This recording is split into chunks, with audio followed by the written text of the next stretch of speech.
Are you ready for the monster Naoya Inoue in your next fight? Matapos nga manaig ni Jesse Bam Rodriguez kay Antonio Vargas sa round 6 via KO, isang tanong ang dapat masagot.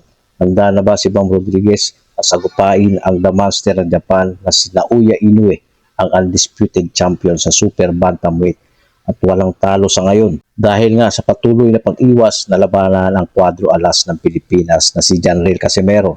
Bago mag-umpisa ang laban, ang champion ay si Antonio Vargas na may dating record na 19 victories, 1 defeat, 1 draw at 11 wins coming by knockout. Tumimba nga ito na 117 and 1/2 pounds. Habang si Bam Rodriguez ay may dating kartada, 23 victories, no defeat at 16 wins coming by knockouts para sungkitin ang ikatlong dibisyon sa kanyang karera.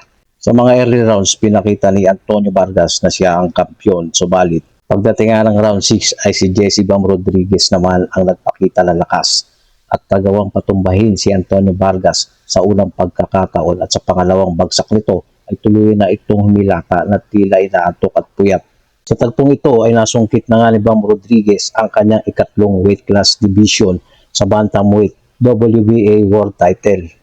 Mga kaboxing, ito na nga ang malaking katanungan. Handa na daw ba itong harapin ang AAA The Monster ng Japan na si Naoya Inoue na naghahari sa super bantamweight?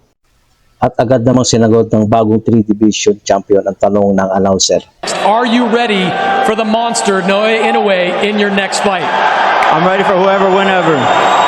Kung tuloy yan nga magtatapat si Bam Rodriguez at Naoya Inoue sa super bantamweight weight class, kinakailangan magdagdag ng timbang si Bam Rodriguez. Para sa akin, kapag matuloy ang labang ito, mananaig pa rin si The Monster Naoya Inoue via TKO sa mga late rounds. Samantala, sa katatapos lang na panalo ni Cuadro Alas sa Japan at tagumpay nga nitong pinatihaya si Luis Nery sa round 6, ay sinabi nga ni Cuadro Alas na natatakot pa rin si The Monster Naoya Inoue lalo sa pinakita nitong impresibong panalo. At sa ngayon ay wala pang linaw kung sino ang susunod nitong pababagsakin sa lona. At habang si The Monster Naoya Inoue ay nag-aantay lamang kung sino ang isusubo sa kanya ng kanyang promoter na si Bob Arum, na dati ding promoter ni pambansang kamao Manny Pacquiao, at tuloy-tuloy din ang training para muling habulin sa ring si Pretty Boy Floyd Mayweather para sa kanilang pangalawang pagtutuos sa Amerika.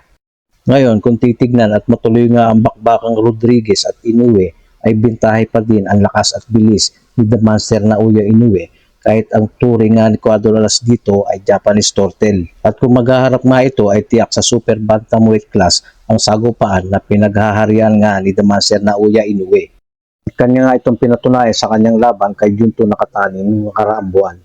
At kapag nagkataon nga ay siguradong magdadagdag ng timbang si Rodriguez.